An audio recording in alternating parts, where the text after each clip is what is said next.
প্রার্থিতা ফিরে পাওয়ার আপিল শেষ, কাল থেকে নিষ্পত্তি। সীমানা জটিলতায় পাবনার দুটি আসন নিয়ে আদালতের আদেশ বিষয়ে সিদ্ধান্ত নেবে ইসি।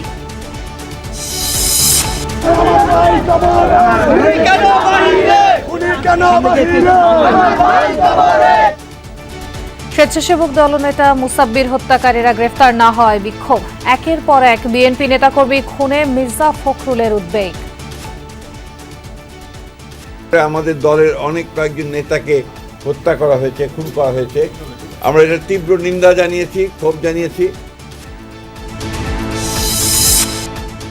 পশ্চিমবঙ্গ পুলিশ অস্বীকার করলেও কলকাতাতে আছে হাদি হত্যার পরিকল্পনাকারী বাপ্পি। আওয়ামী লীগের কয়েকজন নেতার সাথে আত্মগোপনে এই যুবলীগ নেতা। ধর্মঘট প্রত্যাহারের পরও সংকট কাটেনি সিলিন্ডার গ্যাসের। ডিস্ট্রিবিউটরদের কারসাজিতে দাম প্রায় দ্বিগুণ, লাইনের গ্যাসও নেই অনেক জায়গায়। তামিমকে নিয়ে কটূক্তি করায় বিসিবি পরিচালক নাজমুলকে ক্ষমা চাইতে বলল ক্রিকেটারদের সংগঠন কোয়াব। আইপিএল ইস্যুতে মুস্তাফিজকে সহায়তা করতে চায় তারা।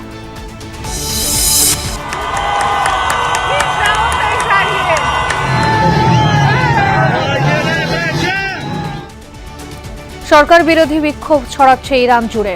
12 দিনে 45 জনের প্রাণহানি। নমরুদের মতো পতন হবে ট্রাম্পের, হুমকি খামেনির।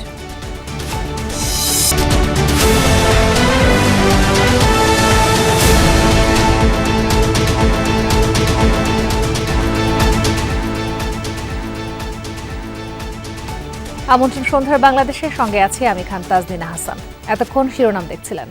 ত্রয়োদশ জাতীয় সংসদ নির্বাচনে রিটার্নিং অফিসার কর্তৃক প্রার্থিতা বাতিলের আদেশের বিরুদ্ধে আপিলের সময় শেষ হয়েছে আজ। বিকাল 5টা পর্যন্ত ছিল এই আপিলের সময়। শেষ দিন সকাল থেকেই দেশের বিভিন্ন প্রান্ত থেকে আপিলের জন্য ইসিতে উপস্থিত হন আবেদনকারীরা। একসাথে 10টি বুথে কাজ চলে। শেষ হয় বিকেল 5টায়। এখন পর্যন্ত নির্বাচন কমিশনে 530টি আবেদন জমা পড়েছে। বেশিরভাগ ক্ষেত্রে এই স্বতন্ত্র প্রার্থীরা আপিল করেছেন, কারণ 1% সমর্থন পূরণ করতে পারেননি। তাছাড়া স্বাক্ষরেও মিলেছে গরমিল। তাছাড়া ঋণ খেলাপিদের প্রার্থিতাও বাতিল করা হয়েছে। অসম্পূর্ণ মনোনয়নপত্রের কারণেও বাতিল হয়েছে প্রার্থিতা। সেসব ঠিকঠাক করার জন্য আবেদনকারীদের সুযোগ দেওয়া হয়েছিল। শনিবার থেকে 18 জানুয়ারি পর্যন্ত চলবে আপিল নিষ্পত্তি। প্রার্থিতা প্রত্যাহারের শেষ দিন ধার্য করা হয়েছে 20 জানুয়ারি। প্রতীক বরাদ্দ করা হবে 21 জানুয়ারি। নির্বাচনী প্রচারণা শুরু হবে 22 জানুয়ারি। এদিকে পাবনা 1 ও 2 আসনে নির্বাচন স্থগিত চেয়ে করা আবেদনের প্রেক্ষিতে আপিল বিভাগ যে আদেশ দিয়েছেন সে বিষয়ে সিদ্ধান্ত নেবে ইসি। আজকে আমি আপিল করেছি ইসিতে। আমি চাইবো যে আমার কাগজপত্রগুলো যদি যৌক্তিক হয়ে থাকে তাহলে যেন আমাকে আমার মনোনয়নপত্রটি ফিরিয়ে দেওয়া হয়। 1%-এর 134 ভোট কম হওয়ার কারণে আমাদের অসাবধানতাবশত সেটা আমরা আবার দিলাম। আশা করি ইনশাল্লাহ আমরা রায় প্রত্যাশী এবং রায় পেয়ে যাব। কংগ্রেসের পর আমরা প্রেসিডেন্ট সেক্রেটারির ছবি সহ তাদের স্বাক্ষর নির্বাচন কমিশনারে জমা দেই, কিন্তু নির্বাচন কমিশনার সার্ভারে না দেওয়ার কারণে এই আমাদের প্রার্থিতা অবৈধ ঘোষণা করছে। নির্বাচন কমিশন থেকে যোগ দিচ্ছেন সহকর্মী তানভীর মৌসুম। সরাসরি যাব তার কাছে। তানভীর, আমরা যেটা দেখছিলাম যে আজ আপিল জমা দেওয়ার শেষ দিন, জমা নেওয়ার কার্যক্রম শেষ হয়েছে কিনা আর সেখানকার পরিস্থিতি এখন কি আছে বিস্তারিত জানাবেন।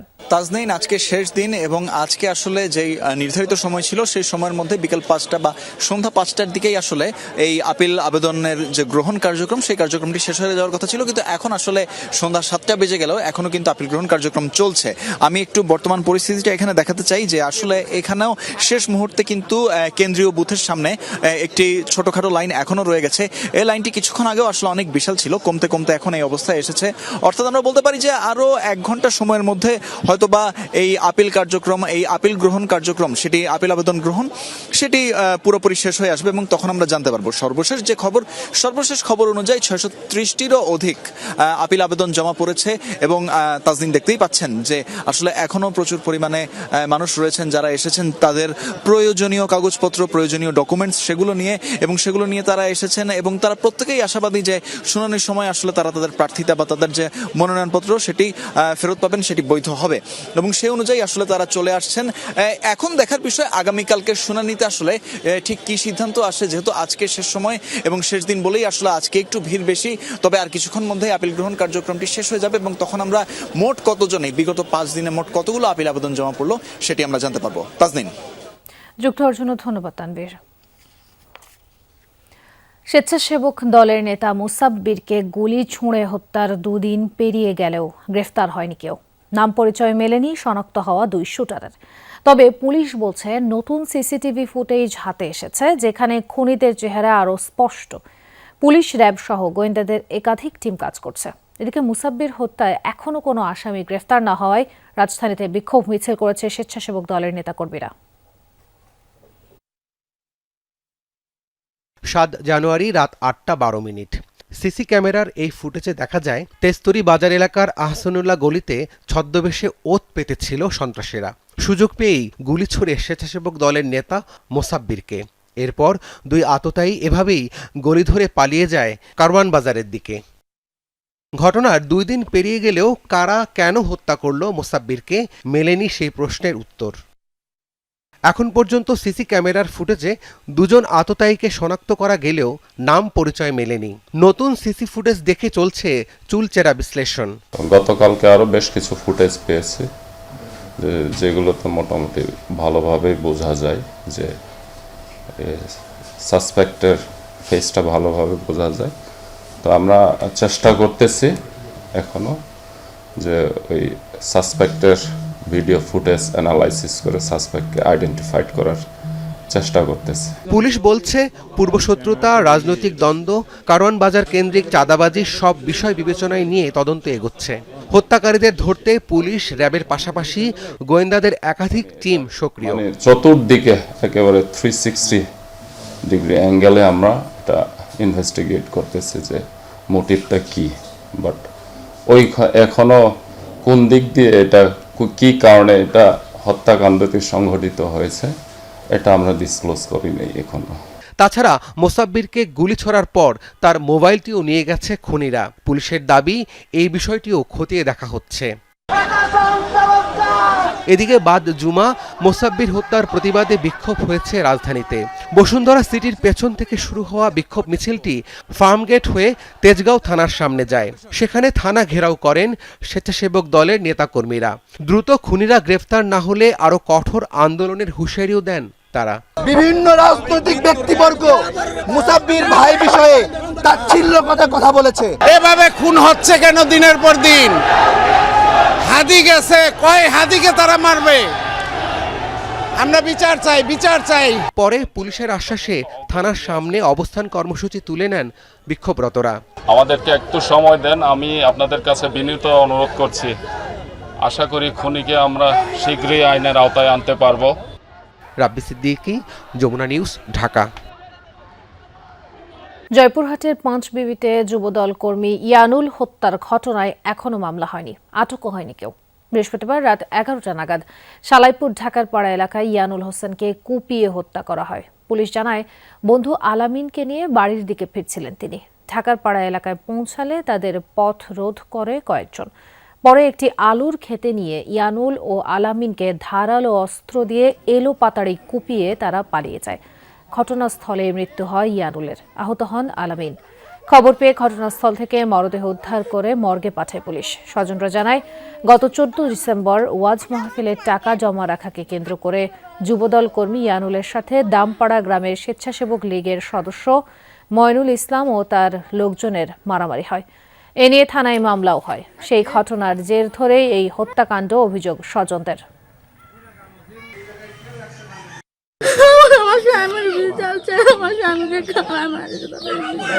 বস্তুবার মতন তো আমার অক্তর বল নাইবা, বস্তুবার মতন তো আমার জনগণ নাইবা। আমি একলাই আমি কিচ্ছু করতে চাই না, আল্লাহ যেন ওর বিচার করে। সূক্ষ্ম বিচারটাই জানা প্রশাসন বা বিচারক জানা করে দেয়, বা এটাই আমার কাছে আমার একটা দাবি। দেশবাসী নির্বাচনের জন্য অধীর আগ্রহে অপেক্ষা করছে, কিন্তু আইনশৃঙ্খলা পরিস্থিতি নিয়ন্ত্রণে সরকার কার্যকর পদক্ষেপ নিচ্ছে না বলে মন্তব্য করেছেন বিএনপির মহাসচিব মির্জা ফখরুল ইসলাম আলমগীর। আর দলের স্থায়ী কমিটির সদস্য নজরুল ইসলাম খান বলেছেন, আইনশৃঙ্খলার উন্নয়নে সরকারের আরও কৌশলী ও সক্রিয় হওয়া উচিত। বিএনপি দ্রুত নির্বাচনী ইশতেহার ঘোষণা করবে বলেও জানান তিনি। ঠাকুরগাঁওয়ে নিজ নির্বাচনী এলাকায় সাংবাদিকদের মুখোমুখি হন বিএনপি মহাসচিব মির্জা ফখরুল ইসলাম আলমগীর। আমি সেক্রেটারি জেনারেল অফ বিএনপি, আমার কাছে কোনো ওয়েস্টনেট বুলেট প্রুফ। সেখানে তিনি বলেন, বিএনপি নেতাকর্মী সহ যে হারে রাজনৈতিক নেতাদের হত্যা করা হচ্ছে তা আশঙ্কাজনক। আইনশৃঙ্খলা রক্ষায় সরকারের ভূমিকা নিয়ে অসন্তুষ্টি প্রকাশ করেন মির্জা ফখরুল। যে হারে রাজনৈতিক নেতৃবৃন্দকে খুন করা হচ্ছে, বিশেষ করে আমাদের দলের অনেক কয়েকজন নেতাকে হত্যা করা হয়েছে, খুন করা হয়েছে, আমরা এটা তীব্র নিন্দা জানিয়েছি, ক্ষোভ জানিয়েছি, কিন্তু সরকারের তরফ থেকে সেই ধরনের যে একটা ইফেক্টিভ ব্যবস্থা সেটা কিন্তু গ্রহণ করা হয়। এই ঘটনাগুলো যেন পুনরাবৃত্তি না ঘটে ইলেকশনের সময়, সেই ব্যাপারে তারা আরও সক্রিয় ভূমিকা পালন করবেন। যকসু নির্বাচনের ফলাফল প্রসঙ্গে বিএনপি মহাসচিব বলেন, বিশ্ববিদ্যালয়ের ছাত্র সংসদ নির্বাচন জাতীয় নির্বাচনে প্রভাব ফেলবে না। একই দিনে গণভোট এবং আপনার জাতীয় সংসদ নির্বাচন চেয়েছিলাম, সেভাবেই হয়েছে। এবং এই সংসদের আপনার যে সংস্কারগুলো নিয়ে গণভোট হচ্ছে, সেই সংস্কারগুলো তো আমারই আপনার বহু আগে আপনার 2016 সালে এবং 2023 সালে 31 দফার মাধ্যমে আমরা সেটা জাতির সামনে প্রস্তাব তুলে ধরেছিলাম। সুতরাং সংস্কার তো আমাদের মজ্জাগত, সংস্কারকে চলমান প্রক্রিয়া, সেখানে সংস্কার থাকবে, সেখানে না বলার তো কোনো কারণ আছে বলে আমার কাছে মনে হয় না। বাদ-জুমার রাজধানীর জিয়া উদ্যানে বিএনপি চেয়ারপারসন বেগম খালেদা জিয়ার জীবন ও কর্ম নিয়ে আলোকচিত্র প্রদর্শনীর আয়োজন করে Bogura media and cultural society. উদ্বোধন করে নজরুল ইসলাম খান বলেন, নির্বাচন বাধাগ্রস্ত করতে একটি পক্ষ সক্রিয়। দৈনন্দিন আইন শৃঙ্খলা পরিস্থিতি রক্ষার দায়িত্ব তো সরকারের, তারা যেন অত্যন্ত সক্রিয় হয় এবং কৌশলী হয়। মনে রাখতে হবে আর কি, যে যারা নির্বাচনটা এই সময় হোক চায় না, কিংবা যারা নির্বাচনের মাধ্যমে দেশে গণতন্ত্র উত্তরণ ঘটুক এটা চায় না, কিংবা যারা বাংলাদেশেরই একটা স্থিতিশীলতার বিপক্ষে, তারা তো সবাই চেষ্টা করবেই তারা আর কি, যে নানান রকমের ঘটনা ঘটিয়ে একটা অস্থিতিশীল অবস্থার সৃষ্টি করা। দলীয় সিদ্ধান্তের প্রতি শ্রদ্ধাশীল থেকে বিদ্রোহী প্রার্থীরা সরে দাঁড়াবেন বলেও আশা করেন বিএনপির নির্বাচন পরিচালনা কমিটির চেয়ারম্যান নজরুল ইসলাম খান। আমরা আশা করছি যে তারা প্রত্যাহার করবেন, অনেকেই অলরেডি প্রত্যাহার করার কথা জানিয়েছেন আমাদেরকে। সাইফুদ্দিন রবিন, যমুনা নিউজ, ঢাকা। গুলশান কার্যালয়ে রাতে স্থায়ী কমিটির বৈঠক ডেকেছেন বিএনপির ভারপ্রাপ্ত চেয়ারম্যান তারেক রহমান। এই ব্যাপারে বিস্তারিত জানাতে যুক্ত হচ্ছেন সহকর্মী ফয়সাল মাহমুদ। ফয়সাল, বৈঠকটি কখন শুরু হতে পারে? স্থায়ী কমিটির সব সদস্য কি ভেতরে প্রবেশ করেছেন? আপনার কাছে কি তথ্য আছে? তাজনীন, মূলত বিএনপির ভারপ্রাপ্ত চেয়ারম্যান রাত 9:30টায় স্থায়ী কমিটির বৈঠকটি ডেকেছেন। যদিও এখনও পর্যন্ত সেভাবে স্থায়ী কমিটির মেম্বাররা খুব একটা এখনও আসেননি। ইতিমধ্যে আমরা দেখছি বিকেলের পর থেকেই মূলত বিএনপির ভারপ্রাপ্ত চেয়ারম্যান তারেক রহমানের সাথে বেশ কয়েকটি দেশের রাষ্ট্রদূতদের বৈঠক হয়েছে। আমি যদি বলি, এখানকার যে পরিস্থিতি এই মুহূর্তে গুলশান বিএনপির কার্যালয়ে এই মুহূর্তে রয়েছেন অস্ট্রেলিয়ান হাই কমিশনার, যিনি কিছুক্ষণ আগেই প্রবেশ করেছিলেন বিএনপি অফিসে। সেখানে মূলত তারেক রহমানের সাথে তিনি বৈঠক করার কথা রয়েছে, সৌজন্য সাক্ষাৎ। সেখানে হয়তো দু দেশের স্বার্থ সংশ্লিষ্ট বিষয় নিয়ে হয়তো আলাপ আলোচনা করবেন তারাই। এছাড়াও সম্পর্ক উন্নয়নে কিংবা বিএনপি আগামী নির্বাচন ভাবনা নিয়েও হয়তো সেই সব বিষয়ে আলোচনা হতে পারে। এর আগে অস্ট্রেলিয়ার রাষ্ট্রদূত বিএনপির গুলশানের কার্যালয়ে এসেছেন। তার আগে বৈঠক করেছেন বা সৌজন্য সাক্ষাৎ করেছেন পাকিস্তানের হাই কমিশনার। তারাও দুদেশের স্বার্থ সংশ্লিষ্ট বিষয় নিয়ে আলাপ আলোচনা করেছেন। এরপরে হয়তো রাত 9:30টার দিকে মূলত স্থায়ী কমিটির বৈঠক রয়েছে। সেখানে হয়তো রাতে গুরুত্বপূর্ণ বিভিন্ন বিষয় নিয়ে আলাপ আলোচনা হতে পারে। সেখানে ইতিমধ্যে শোনা যাচ্ছে যে সেই বৈঠক থেকে মূলত বিএনপির ভারপ্রাপ্ত চেয়ারম্যান তারেক রহমানকে হয়তো চেয়ারম্যান হিসেবে ঘোষণা আসতে পারে। তো তাজনীন, এই ছিল এখান থেকে। যুক্ত হওয়ার জন্য ধন্যবাদ ফয়সাল। ইনকিলাব মঞ্চের মুখপাত্র ওসমান হাদি হত্যা পরিকল্পনাকারী যুবলীগ নেতা ও সাবেক ওয়ার্ড কাউন্সিলর তাইজুল ইসলাম চৌধুরী বাপ্পি কলকাতাতেই অবস্থান করছেন। কলকাতার রাজারহাট এলাকায় লুকিয়ে আছেন তিনি। তবে কলকাতার স্থানীয় পুলিশ প্রশাসন সেটা অস্বীকার করে আসছে। যমুনা টেলিভিশনের কলকাতা প্রতিনিধি সরেজমিনে গিয়ে এই তথ্য নিশ্চিত হয়েছেন। তাইজুলের সঙ্গে বাংলাদেশ থেকে পালিয়ে যাওয়া আওয়ামী লীগের আরও 4-5 জন নেতাকর্মীও আছেন।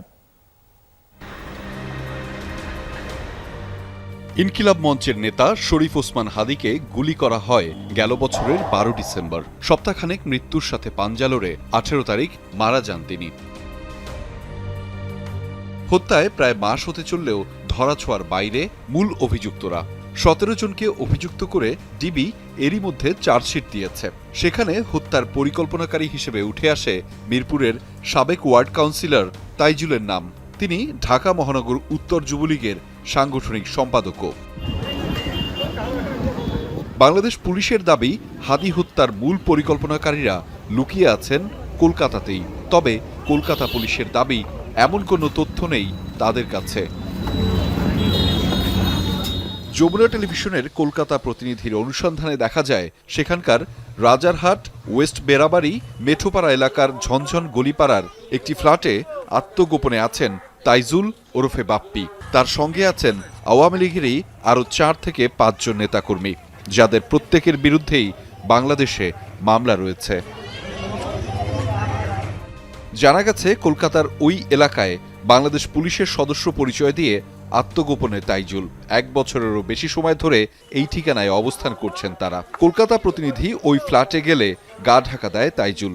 একই ফ্ল্যাটে থাকা ঢাকার শেরেবাংলা থানা এলাকার মফিকুর রহমান উজ্জ্বল ও মোহাম্মদ সাজিবুল ইসলাম জানান, তাইজুল এই মুহূর্তে ফ্ল্যাটে নেই। বাংলাদেশের গোয়েন্দা পুলিশের তথ্য অনুযায়ী হাদিকে গুলি করা ফয়সাল করিম ও মোটরসাইকেল চালক আলমগীরও ভারতেই অবস্থান করছে। এদিকে কার্যক্রম নিষিদ্ধ আওয়ামী লীগের একটি সূত্রের দাবি, তাইজুল ইসলাম চৌধুরী বাপ্পি কলকাতায় পুলিশের হাতে আটক হয়েছেন, যদিও নারায়ণপুর থানার পুলিশ এমন দাবি অস্বীকার করেছেন।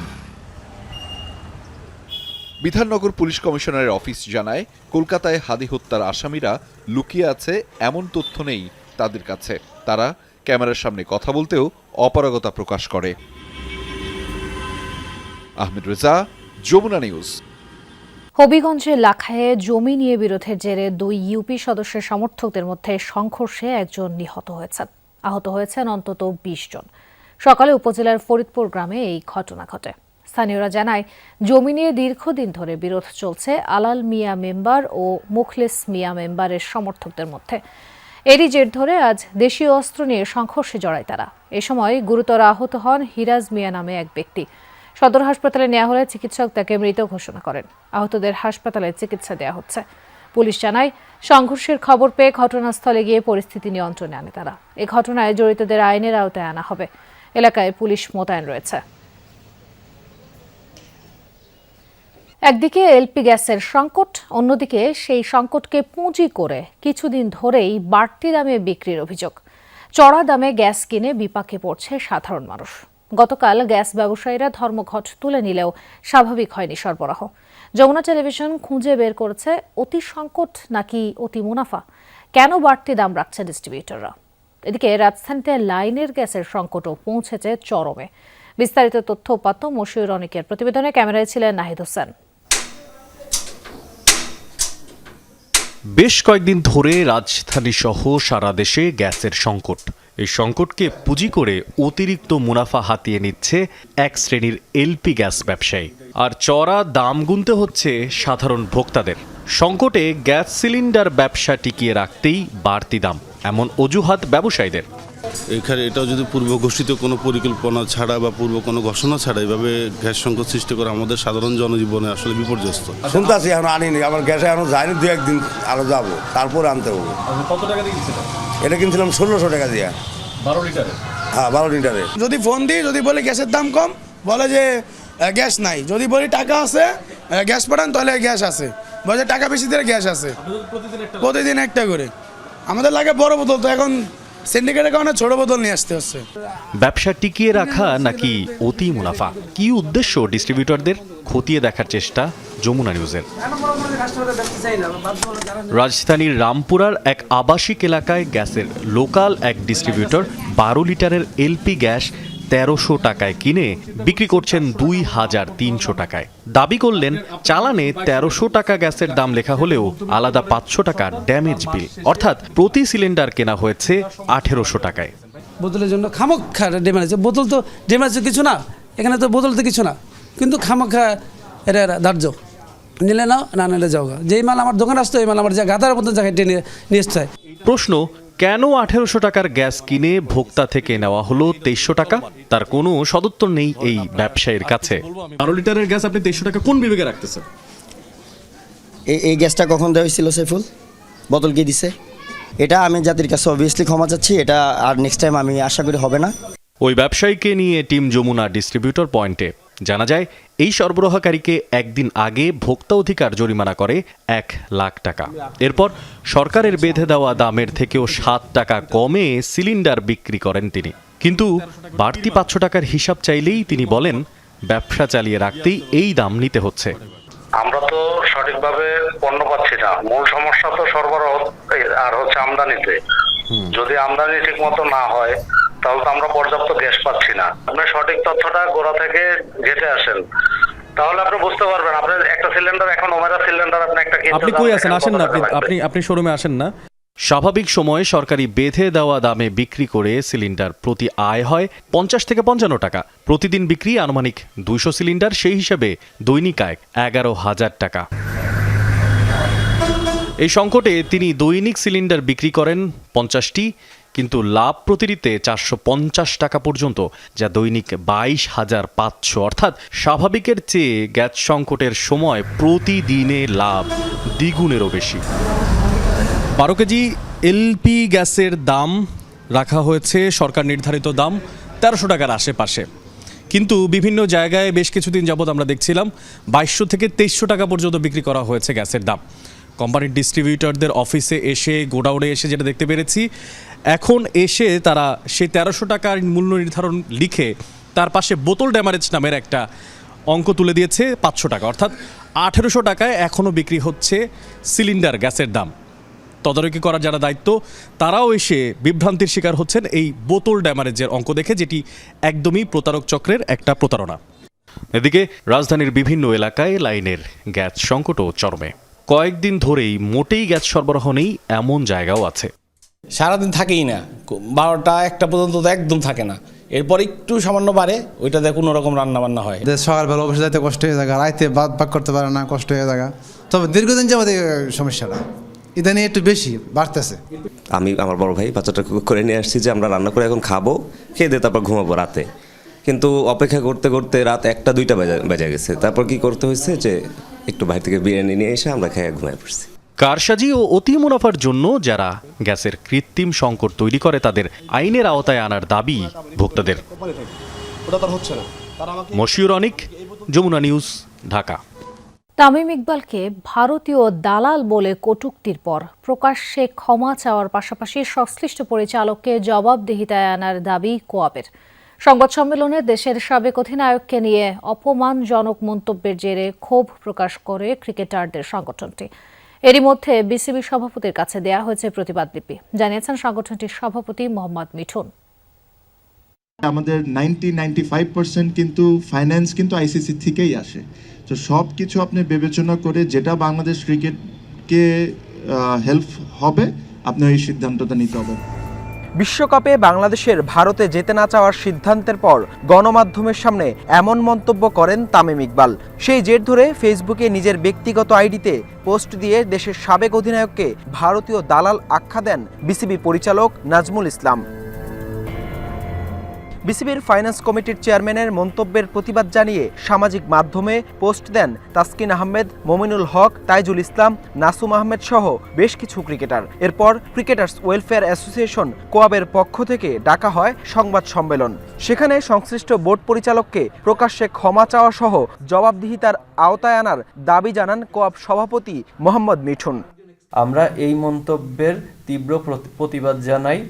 একজন দায়িত্বশীল বোর্ড পরিচালক যখন পাবলিক প্ল্যাটফর্মে এমন মন্তব্য করেন তখন বোর্ড কর্মকর্তাদের আচরণবিধি নিয়ে আমাদের প্রশ্ন জাগে। বিসিবি সভাপতির কাছে এরই মধ্যে আমরা প্রতিবাদলিপি পাঠিয়েছি এবং সংশ্লিষ্ট বোর্ড পরিচালকের প্রকাশ্যে ক্ষমা চাওয়া সহ তাকে জবাবদিহিতার আওতায় আনার দাবি জানিয়েছি। আশা করি যত দ্রুত সম্ভব উপযুক্ত ব্যবস্থা নেবেন বিসিবি সভাপতি। প্রসঙ্গক্রমে মিঠুন জানান, নিরাপত্তা আগে, তবে বিশ্বকাপে অবশ্যই বাংলাদেশের খেলা উচিত। আলোচনা করার দায়িত্ব ক্রিকেট বোর্ডের। আমরা প্রথমে চাই যে প্লেয়ারদের সেফটি অ্যান্ড সিকিউরিটি ইনশিওর করতে, এবং এই দায়িত্বটা সম্পূর্ণ ক্রিকেট বোর্ডের। যে অবশ্যই বাংলাদেশ টিম কোথায় আমি চাই বাংলাদেশ টিম ওয়ার্ল্ড কাপ খেলুক। ওয়ার্ল্ড কাপ কেন খেলবে না? কারণ ক্রিকেটার ভাই এত বড় একটা ইভেন্ট কেন মিস করবে বাংলাদেশ ক্রিকেট? ক্রিকেট প্লেয়াররা। তো এটা নেগোশিয়েট করার দায়িত্ব কিন্তু ক্রিকেট বোর্ডের। এদিকে মোস্তাফিজ ইস্যুতেও সরব ছিল ক্রিকেটারদের সংগঠনটি। সভাপতির ভাষ্য, পদক্ষেপ নিতে চাইলেও কাটার মাস্টারের চাওয়াতেই থেমে যায় কোয়াব। মোস্তাফিজ এই জিনিসটা নিয়ে, কারণ এটা দেখেন সম্পূর্ণ ব্যক্তিগত ডিসিশন, যখন ও বলেছে ভাই এখন আপাতত থাক, যদি আমার প্রয়োজন হয় আমি জানাবো, আমরা সেই জন্যে আমরা এই জিনিসটা নিয়ে আর ফার্দার মুভ করি নাই। হাসান আল মারুফ, যমুনা স্পোর্টস, সিলেট। প্রাথমিকের শিক্ষক নিয়োগ পরীক্ষায় নকলের চেষ্টা ও নিষিদ্ধ ইলেকট্রনিক ডিভাইস বহনের অভিযোগে বিভিন্ন জেলায় ডিভাইস সহ 61 জন আটক হয়েছে। বিকেলে পরীক্ষা চলাকালে গাইবান্ধায় পরীক্ষার্থী সহ 19 জনকে আটক করেছে পুলিশ। তাদের মধ্যে একজন নারী পরীক্ষার্থীও রয়েছেন। সদরের 4টি এবং পলাশবাড়ী উপজেলার একটি কেন্দ্র থেকে তাদের আটক করা হয়। পুলিশ ও কেন্দ্রের দায়িত্বপ্রাপ্ত কর্মকর্তারা জানান, কেন্দ্রে প্রবেশের সময় তল্লাশি চালিয়ে তাদের কাছ থেকে নিষিদ্ধ ইলেকট্রনিক ডিভাইস পাওয়া যায়। একই অভিযোগে দিনাজপুরের বিভিন্ন পরীক্ষা কেন্দ্র থেকে 18 জন আটক হয়েছে। জেলা শহরের 11টি কেন্দ্র থেকে এদের আটক করা হয়। নিয়োগ পরীক্ষায় জালিয়াতির প্রমাণ মেলায় কুড়িগ্রামে আটক হয়েছে 11 জন। নাগেশ্বরী উপজেলার শহরের একটি পরীক্ষা কেন্দ্রের পাশের বাসা থেকে তাদের আটক করে পুলিশ। নওগাঁয় আটক হয়েছে 9 জন। এছাড়া ঠাকুরগাঁও ও ভোলায় 2 জন করে আটক হয়েছে। ছুটির দিনেও মহাসড়কে মৃত্যুর মিছিল। কুমিল্লার দাউদকান্দিতে সড়ক দুর্ঘটনায় প্রাণ গেছে 4 জনের। যাত্রীদের সাথে চালকের তর্ক চলাকালে নিয়ন্ত্রণ হারিয়ে উল্টে যায় বাসটি। এ সময় চাপা পড়ে ঘটনাস্থলে মৃত্যু হয় মোটরসাইকেল আরোহী বাবা ছেলের। আগুন ধরে যায় বাসটিতে। দগ্ধ হয়ে মারা যান 2 যাত্রী। আহত 12 জনকে ঢাকায় আনা হয়েছে। সাপ্তাহিক ছুটির দিনে কেউ ফিরছিলেন বাড়ি, কেউ বা বের হয়েছিলেন ঘুরতে যাওয়ার উদ্দেশ্যে। কে জানতো এ যাত্রার রূপ নেবে বিভীষিকায়। ঢাকা থেকে যাত্রী নিয়ে ফেনীর উদ্দেশ্যে যাত্রা শুরু করে সিডিএম পরিবহনের একটি বাস। কিছু দূর যেতেই স্ট্যান্ড ছাড়াই যাত্রী উঠায় বাসটি। বেশ কিছুক্ষণ দাঁড়িয়ে থাকায় যাত্রীদের মধ্যে দেখা দেয় ক্ষোভ। তরকাদেরকে হয়েছে কি এই জায়গায় খারাইছিল এক জায়গায়, ঠিক আছে, তো খারাইছে, তো স্টুডেন্ট আছিল কিছু পরীক্ষা দিবে তারা পরীক্ষা দিব মতন এরা রাগারাগি করতেছে, ভাই গাড়ি এত না এক জায়গায় দাঁড়া করে রাখছেন, তো আমাকে দেরি হয়ে যাইতেছে, ঠিক আছে। আমি তরকারি করার পরে হ্যাঁ গাড়িটা অনেক স্পিডে টান দিছে। টান দেওয়ার পরে 2টা বাউলি মারছে। 2টা বাউলি মারার পরে গাড়ি মনে করেন 3 বাউলির মারতে ডাইরেক্ট পল্লি, মানে গতি উঠাইছিল, অনেক গতি উঠাইছিল। এ সময় যাত্রীদের সাথে তর্কে জড়ায় বাসের সুপারভাইজার। এক পর্যায়ে চালকও জড়িয়ে পড়েন তর্কে। বিলম্ব কভার করতে এক পর্যায়ে দ্রুত গতিতে বাস চালায় চালক। কুমিল্লার দাউদকান্দিতে ঢাকা চট্টগ্রাম মহাসড়কের বানি এলাকায় পৌঁছালে বাসটি নিয়ন্ত্রণ হারিয়ে ফেলে। সড়কের পাশে দাঁড়িয়ে থাকা সিএনজি চালিত অটোরিকশাকে ধাক্কা দিয়ে উল্টে যায় বাসটি। নিচে চাপা পড়ে একটি মোটরসাইকেল। গাড়ির ড্রাইভার হেল্পার সব বলছে যে এরকম ঝামেলা, গাড়ির গেটটা লাগায় একটু সব বেঁধে ছেড়ে চালাম। পরে তো গাড়ির যাত্রী ছিল অনেক, এরা তো অনেক খেপে গেছে যে আমরা এই গাড়িতে যাবো না, নেমে যাবো। পরে তো গাড়ি টান দিয়ে আয়া পড়ছে। 4টা আমরা দুজন শিশু, একজন মহিলা এবং একজন পুরুষ। তাই একজনকে আমরা যে মোটরসাইকেলের যাত্রী হিসেবে আমরা মনে করছি, কারণ ওই মোটরসাইকেল চাপা পড়ে ঘটনাস্থলেই প্রাণ হারান মোটরসাইকেলের 2 আরোহী। উল্টে যাওয়ার পর বাসটিতে আগুন ধরে যায়। এতে দগ্ধ হয়ে প্রাণ হারান এক শিশু ও এক নারী যাত্রী। আহত 26 জনকে উদ্ধার করে নেওয়া হয় উপজেলা স্বাস্থ্য কমপ্লেক্সে। এদের মধ্যে গুরুতর আহত 9 এবং দগ্ধ 3 জনকে ঢাকায় রেফার করা হয়। 26 জনের মতো রোগী আসছে। এর মধ্যে 14 জনকে আমরা প্রাইমারি চিকিৎসা দিয়ে দিয়েছি, তারা বাড়িতে চিকিৎসা নিতে। আর 12 জন ছিল যাদেরকে আমরা রেফার করেছি গুরুতর আহত। তাদের মধ্যে অনেকে ঢাকা মেডিকেল কলেজ অথবা কুমিল্লা মেডিকেল কলেজে গিয়েছে। খবর পেয়ে ঘটনাস্থলে গিয়ে আগুন নিয়ন্ত্রণে আনে ফায়ার সার্ভিস। দুর্ঘটনা কবলিত যানবাহনগুলো জব্দ করা হয়েছে। ঘটনাস্থলে পৌঁছায় এবং যাত্রীদেরকে উদ্ধার করে আমাদের এখানে মাত্র 4 জনের মৃতদেহ আমাদের এখানে আছে, তার ভিতরে একজন শনাক্ত করা হয়েছে। দুর্ঘটনার পর কিছু সময়ের জন্য সড়কে যান চলাচল ব্যাহত হয়। রাহিম সারোয়ার, যমুনা নিউজ। দেশ জুড়ে শীতের দাপট, কোথাও কোথাও হাড় কাঁপানো ঠান্ডা। স্থবির হয়ে পড়েছে জনজীবন। সবচেয়ে বেশি বিপাকে পড়েছেন খেটে খাওয়া ও ছিন্নমূল মানুষ। আজ দেশের সর্বনিম্ন তাপমাত্রা রেকর্ড করা হয়েছে 6.8 ডিগ্রি সেলসিয়াস। পৌষের শেষ সপ্তাহে বেড়েছে শীতের দাপট। উত্তরে হাওয়ায় বিপর্যস্ত জনজীবন। ভোর থেকেই ঘন কুয়াশার চাদরে ঢাকা শহর, বন্দর, গ্রাম। বেলা বৃদ্ধির সাথে কোথাও কোথাও সূর্য উঁকি দিলেও উত্তাপ মিলছে না। আজ দেশের সর্বনিম্ন তাপমাত্রা রেকর্ড করা হয়েছে পঞ্চগড়ের তেঁতুলিয়ায় 6.8 ডিগ্রি সেলসিয়াস। এছাড়া নরসিংদী, যশোর, চুয়াডাঙ্গা, কুষ্টিয়া সহ রংপুর ও রাজশাহী বিভাগের ওপর দিয়ে বইছে শৈত্যপ্রবাহ। আবহাওয়া অফিস বলছে জানুয়ারি মাস জুড়ে থাকবে শীতের তীব্রতা। জরুরি প্রয়োজন ছাড়া ঘর থেকে বের হচ্ছেন না অনেকেই। সবচেয়ে বেশি বিপাকে খেটে খাওয়া মানুষ। পরিবার আর জীবিকার তাগিদে বাধ্য হয়েই নামছেন কাজের সন্ধানে। বরাবরের তুলনায় আর কি এবার প্রচন্ড শীত পড়ছে আর কি, সাধারণ মানুষের জন্য আর কি বেশি সমস্যা হইতেছে। আমরা দিনমজুর কাজ করি, এমনকি ঘর থেকে বাইরে বাইরে যে কাজকর্ম করা আমাদের খুব অসুবিধা হইতেছে। এই শীতের কারণে, তীব্র শীতের কারণে কৃষক, শ্রমিক, সাধারণ মানুষ যারা কর্ম করে খায় তাদের বের হওয়া, তাদের কাজে যোগদান করা খুবই কঠিন হয়ে দাঁড়িয়েছে।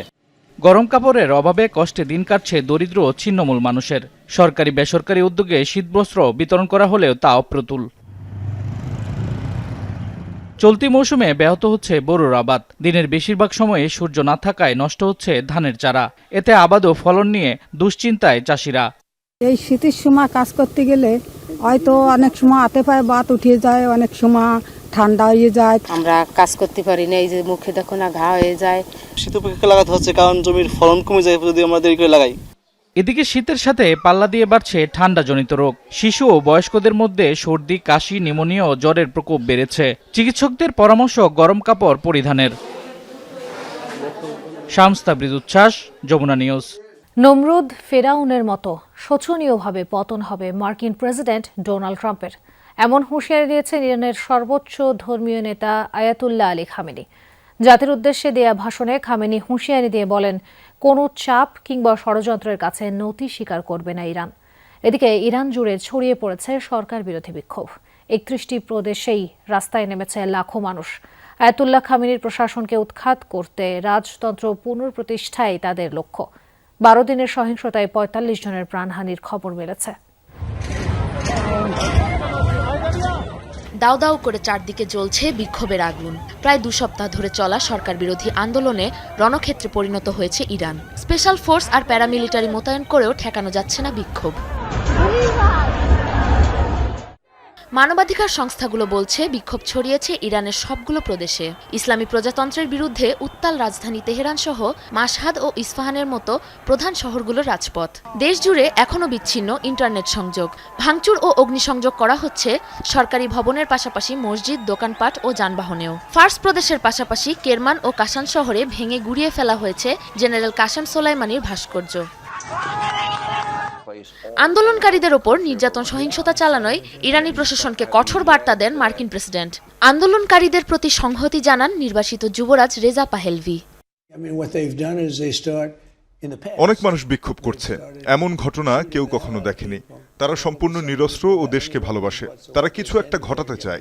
ইরানকে সতর্ক করেছে, তারা যদি বিক্ষোভকারীদের সাথে খারাপ কিছু করে তাহলে খুব কঠোরভাবে আঘাত করবে যুক্তরাষ্ট্র। জনস্রোতকে আরো বিশাল করে তুলুন। পরিস্থিতি যতই জটিল হোক, রাজপথ ছেড়ে যাবেন না। নিশ্চিত থাকুন, বিজয় আপনাদেরই হবে। এদিকে অগ্নিগর্ভ ইরানে জাতির উদ্দেশ্যে ভাষণ দেন দেশটির সর্বোচ্চ ধর্মীয় নেতা। চলমান অস্থিতিশীলতার জন্য যুক্তরাষ্ট্রকে দায়ী করেন আয়াতুল্লাহ আলী খামেনি। নমরুদের মতোই ট্রাম্পের পরিণতি হবে বলে হুঙ্কার দেন তিনি। ট্রাম্পের জেনে রাখা উচিত যে ফেরাউন, নমরুদ, রেজা শাহ, পৃথিবীর অত্যাচারী শাসকরা তাদের অহংকারের জন্য ধ্বংস হয়ে গিয়েছে। ঠিক একইভাবে পতন হবে তারও। লাখ লাখ মানুষের রক্তের বিনিময়ে এই ইসলামী প্রজাতন্ত্র ক্ষমতায় এসেছে। কোনো নাশকতার মুখে নতি স্বীকার করব না আমরা। ডিসেম্বরের শেষ দিকে দ্রব্যমূল্যের ঊর্ধ্বগতি ও মুদ্রাস্ফীতির জেরে বিক্ষোভ শুরু হয় ইরানে। নিরাপত্তা বাহিনী দমনের চেষ্টা করলে ক্রমেই তা ছড়িয়ে পড়ে দেশ জুড়ে, রূপ নেয় সরকার বিরোধী আন্দোলনে। সাবরিনা নুসরাত, যমুনা নিউজ। পশ্চিমবঙ্গে তৃণমূল কংগ্রেসের পরামর্শক প্রতিষ্ঠানে কেন্দ্রীয় গোয়েন্দা সংস্থা ইডি তল্লাশি অভিযানকে কেন্দ্র করে তোলপাড় চলছে ভারতের রাজনীতিতে। বৃহস্পতিবার আইপ্যাকে অভিযান চালায় ইডি। এর প্রতিবাদে শুক্রবার সকালে দিল্লিতে কেন্দ্রীয় স্বরাষ্ট্রমন্ত্রী অমিত শাহর বাসভবনের সামনে বিক্ষোভ করে তৃণমূল এমপিরা। বিকেলে মুখ্যমন্ত্রীর নেতৃত্বে প্রতিবাদ সভা হয় কলকাতায়। ক্ষোভ জানিয়ে মমতা বলেন, হরিয়ানা, বিহারের মতো পশ্চিমবঙ্গ দখল করতে চায় বিজেপি। শুক্রবার সকালে কেন্দ্রীয় স্বরাষ্ট্রমন্ত্রী অমিত শাহর বাড়ির সামনে অবস্থান কর্মসূচিতে বসেন তৃণমূল কংগ্রেসের এমপিরা। মহুয়া মৈত্র, ডেরেক ওব্রায়ান, শতাব্দী রায় সহ বেশ কয়েকজন এমপি হাজির হন কর্মসূচিতে। এক পর্যায়ে তাদের বাধা দেয় নিরাপত্তা বাহিনীর সদস্যরা। ধস্তাধস্তির এক পর্যায়ে তৃণমূল নেতাদের আটক করে নিয়ে যায় পুলিশ। দুর্নীতির স্পষ্ট প্রমাণ থাকা অনেক নেতা রয়েছেন। হেমন্ত বিশ্ব শর্মা, শুভেন্দু অধিকারী, অজিত পাওয়ারের মতো অনেকেই রয়েছেন। কিন্তু ইডি কি শুধু বিরোধীদের দুর্নীতিকেই দেখছে? তাদের বিরুদ্ধেই অভিযানে নামছে। আপনারা দেখছেন কিভাবে আমাদের দলের বিভিন্ন নথিপত্র চুরি করতে অভিযান চালিয়েছে ইডি। কেন্দ্রীয় সরকারের নির্দেশে তারা কাজ করছে।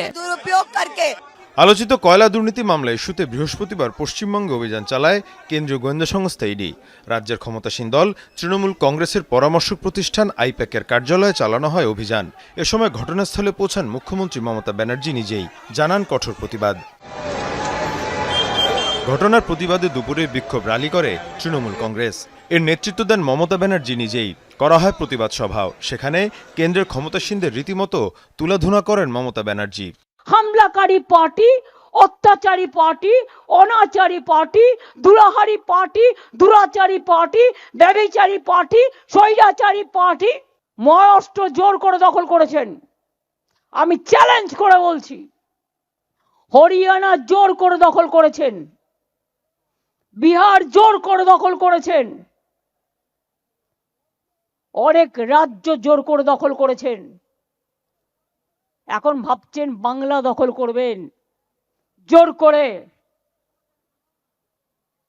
নামটা শুনলেই বাংলা করে দিচ্ছে হামলা। 2020 সালে কয়লা দুর্নীতি মামলা করে সিবিআই। সেই ইস্যুতে বৃহস্পতিবার কলকাতার 6টি এবং দিল্লির 4টি স্থানে তল্লাশি চালায় ইডি। মীর মুশফিকা হাসান, যমুনা নিউজ। এই ছিল সন্ধ্যার বাংলাদেশের আয়োজনে। এতক্ষণ আমাদের সাথে থাকার জন্য ধন্যবাদ।